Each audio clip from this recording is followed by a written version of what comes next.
Bismillahirrahmanirrahim. Assalamualaikum warahmatullahi wabarakatuh.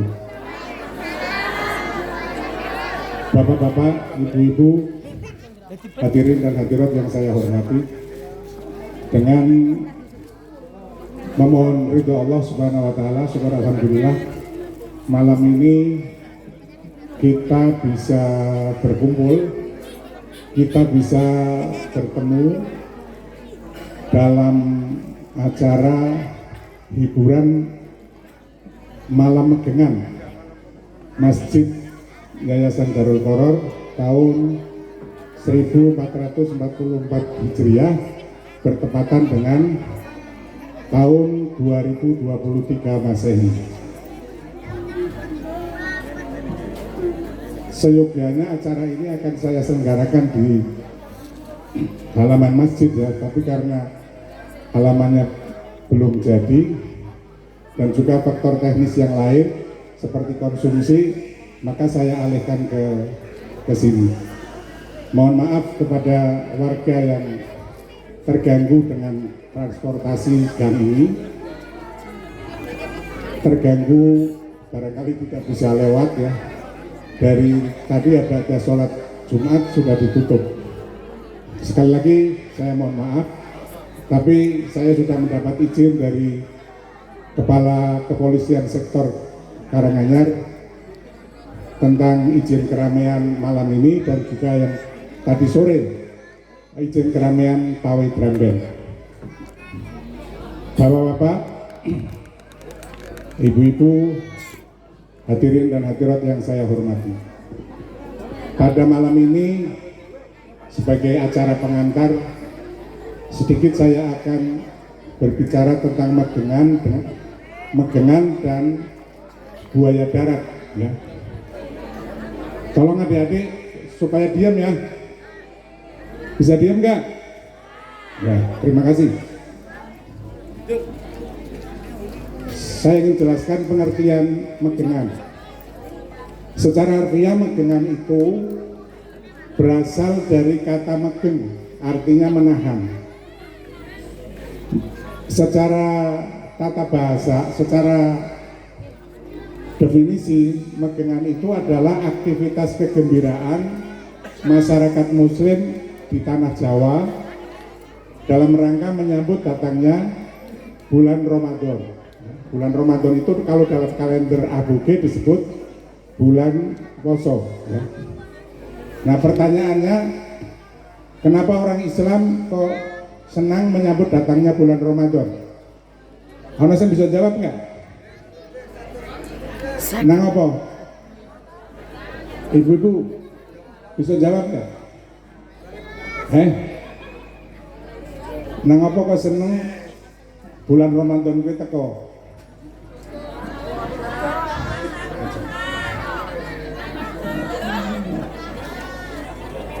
Ngaco kawai dia. Ya. Ayo cepat.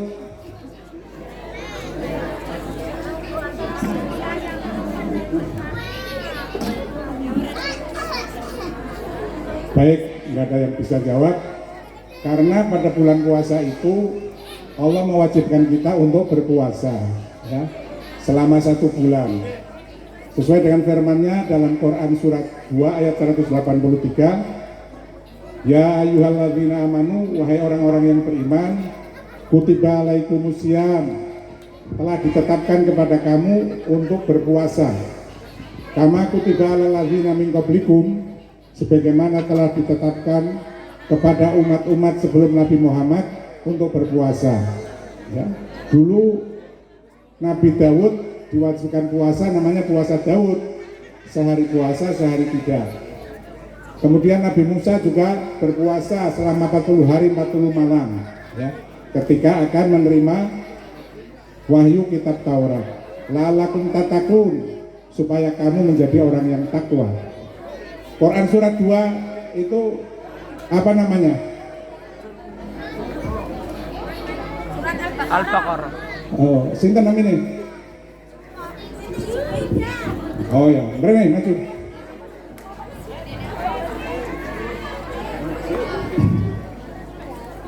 Dua hadiah, saya ketemu. Ya. Tepuk tangan.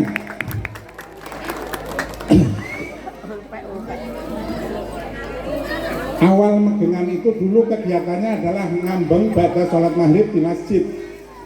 Ya, menunya adalah kue apem. Ya. Kegiatan ini sudah berlangsung lama sejak zaman Sunan Kalijaga ya, karena beliau adalah pencetusnya. Kemudian dalam perkembangannya aktivitasnya banyak berubah. Orang merayakan megengan itu dengan ada yang jalan-jalan, ada yang ziarah, ada yang dengan bermusik seperti kita malam ini. Kita panggil Ibu Hajah Nurjana Nasidaria, tepuk tangan. Pengiringnya Elbas, ya, tepuk tangan juga. Ibu Nurjana ini namanya nggak pakai CD ya?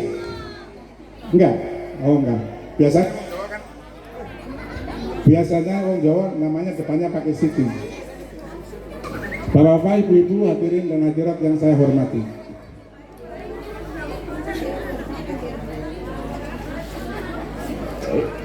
Intinya, di dalam megengan yang awal tadi kan menunya kue apem sebagai simbol bahwa menjelang datangnya bulan Ramadan itu kita saling memaafkan.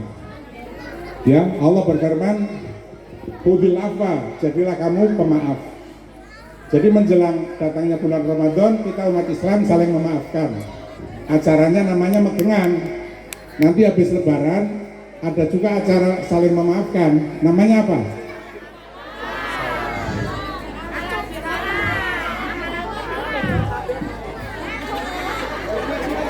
Maju. Oh, tak maju. Baik.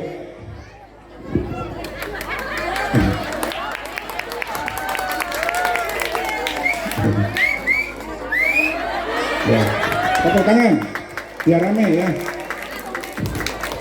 Maksudnya ini semua supaya kita cerdas, tapi kita juga supaya belajar banyak bersedekah ya. Ya. Bapak-bapak, ibu-ibu, hadirin dan hadirat yang saya hormati. Seterusnya, dengan intinya dalam acara megengan itu kita dituntut jujur. Ya, kita mengakui kesalahan kita, kemudian kita saling memaafkan. Nah, dengan adanya perintah jujur, ya, di dalam Islam maka konsekuensinya kita tidak boleh berlaku curang, tidak boleh suka membohongi orang, tidak boleh suka berpura-pura. Ya. Di masyarakat kita ini ada gelar yang diberikan oleh masyarakat kepada para pembohong, para penipu, para perayu, para penggombal. Ya. Gelarnya namanya buaya darat. Ya. Buaya darat ini kebanyakan digelarkan kepada para pria ya, bukan wanita. Ya. Buaya darat itu cirinya, ya, salah satu ciri yang utama adalah mampu mengemas tangisan air mata atau menangis untuk menutupi kebohongannya. Nah, orang yang digelari buaya darat ini mengadopsi perilaku buaya air. Buaya air apa artinya buaya air? Ada yang bisa? Ngaco? Nggak ada yang bisa? Buaya air. Kalau buaya darat kan orang. Kalau buaya air adalah binatang reptil yang kuat, ya, tapi buas, ya, siapapun akan dimangsa. Tapi perilaku liciknya apa? Ketika dia memangsa-mangsa, ya, bisa binatang, bisa orang, buaya air itu langsung meneteskan air mata, seolah-olah sedih, ya, menutupi keburukannya. Nah, sifat tadi diadopsi oleh para buaya darat. Di dalam Quran Allah memberi contoh orang yang berperilaku buaya darat, walaupun tidak disebut letterlek tentang buaya darat, yaitu terkait dengan kisah Nabi Yusuf. Nabi Yusuf itu kan 12 bersaudara. Nabi Yusuf nomor 11, adiknya ada ya, yang kecil menurut ahli tafsir namanya Bunyamin. Kakaknya 10 itu bersifat buaya darat. Mereka iri dengan kasih sayang ayahnya Nabi Yakub terhadap Nabi Yusuf. Maka mereka membuat makar, membuat rencana jahat menghabisi adiknya Nabi Yusuf, ya. Jadi sangat kejam buaya darat itu. Singkat cerita, Nabi Yusuf disingkirkan, dimasukkan ke dalam sumur, ya. Kemudian kakak-kakaknya yang buaya darat tadi malam hari menghadap ayahnya Nabi Yakub sambil menangis, mengatakan bahwa Nabi Yusuf dimakan serigala, sambil membawa alat bukti palsu, yaitu gamisnya Nabi Yusuf yang sudah dicepreti dengan darah palsu. Jadi kebohongan itu sudah ada sejak zaman Nabi Yusuf. Alat bukti palsu juga sudah ada sejak zaman Nabi Yusuf. Kisah tadi Allah jelaskan dalam Quran surat 12 ayat 16, 17 dan 18. Ada yang hafal ayat Qurannya? Ada yang hafal nggak? Atau Quran surat 12 itu surat apa?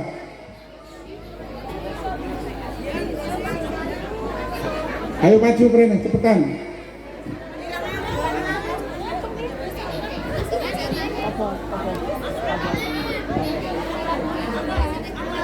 Winarse, bisa pura Winarse? Orang. Sing liya bisa sapa? Ya. Maju Prene. Baik, ini kan ora iso ya tak lewati wae ya.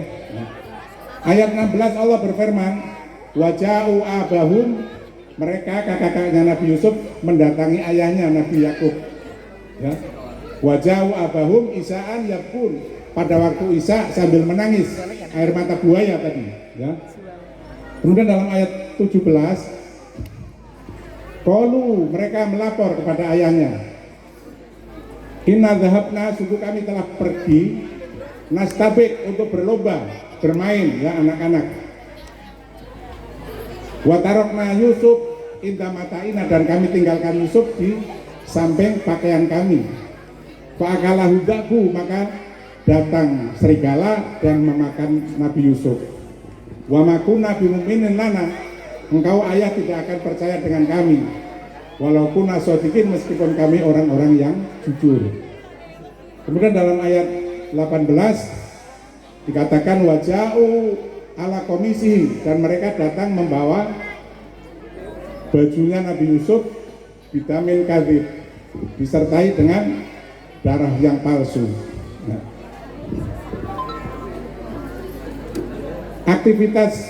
Aktivitas buaya darat itu ada di segala bidang kehidupan kita, tapi yang dominan itu di bidang percintaan antara laki-laki dan perempuan, terutama kaum remaja, ya. Hati-hati, karena itu malam ini saya ingatkan bapak-bapak, ibu-ibu yang punya anak gadis supaya hati-hati, jangan sampai anak gadisnya nanti masuk ke rangkulan buaya darat. Mau nggak ibu-ibu anaknya dirangkul buaya darat? Nah, nggak mau. Ya, buaya darat itu pandai merayu, ya, pandai merayu. Datang waktu melamar, penampilannya luar biasa. Ada yang mengaku polisi, ada yang mengaku tentara, ada yang mengaku guru, ada yang mengaku ustadz, ada yang mengaku bos konveksi, ya. Nggak ada yang mengaku petani, nggak ada, ya. Mengakunya keren. Tapi begitu sudah kawin, ternyata pengangguran. Kan repot nanti mertuanya. Sudah dapat mantu pengangguran, setiap hari harus nyiapin rokok, lama-lama bangkrut mertuanya, ya. Hati-hati ya. Jadi kalau mau nyari mantu ya yang baik. Nah, orang tua kita dulu mengajarkan kita, kalau nyari menantu, nyari suami itu lihat 3 hal, ya. Pertama, bibitnya baik apa tidak, keluarganya baik apa tidak. Kalau keluarganya baik, 99% anaknya juga baik. Keluarganya soleh dan solehah, anaknya juga soleh dan solehah, ya. Itu yang pertama. Yang kedua, bobot, kualitas, ya. Jadi cari mantu juga lihat kualitasnya, ya. Cari suami adik-adik juga lihat kualitasnya. Kualitas itu ada 3. Pertama K, knowledge, pengetahuan, pendidikan, ya lihat pendidikannya, ya. Kemudian yang kedua skill, keterampilan, punya keterampilan. Ini ibu-ibu kita ini punya keterampilan menyanyi. Ibu-ibu orang kita menjahit, itu keterampilan, ya, bisa menunjang kehidupan. Kemudian yang terakhir attitude, jadi KSA, knowledge, kemudian skill dan attitude, budi pekerti, ya, perilaku atau akhlak. Lihat akhlaknya, baik apa buruk, medit atau orang medit, ya. Ibu-ibu cari menantu jangan yang medit, ya. Nanti akan lorong, kalau sakit mau minta berobat aja susah.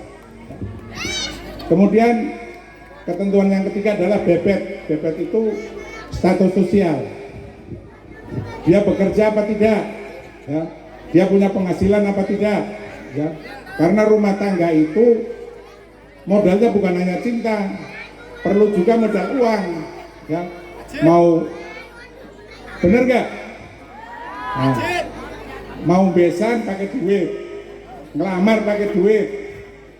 Ayo. Nyong ngelamar bojo nyong 1.000 rupiah.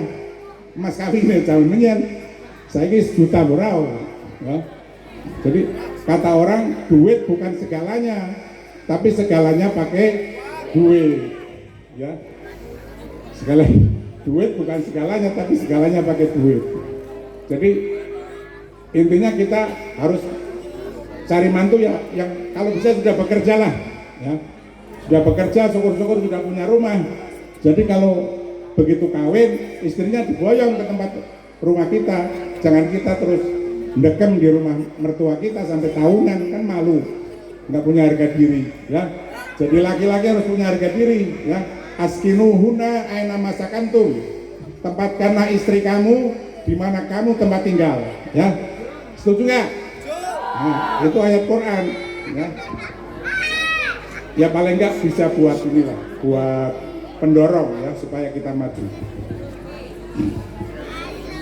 Boleh-boleh saja numpang di tempat mertua, asal setor kan tiap hari kita harus makan pakai duit, ya.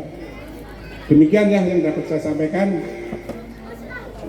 Agak lama sedikit sambil menunggu Pak Lurah, ya.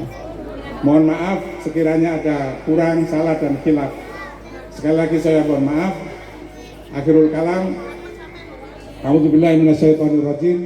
Wal 'asri innal insana lafi khusrin illal ladzina amanu wa 'amilus sholihat wa tawashaw bil haqq wa tawashaw bis sabr. Wassalamualaikum warahmatullahi wabarakatuh.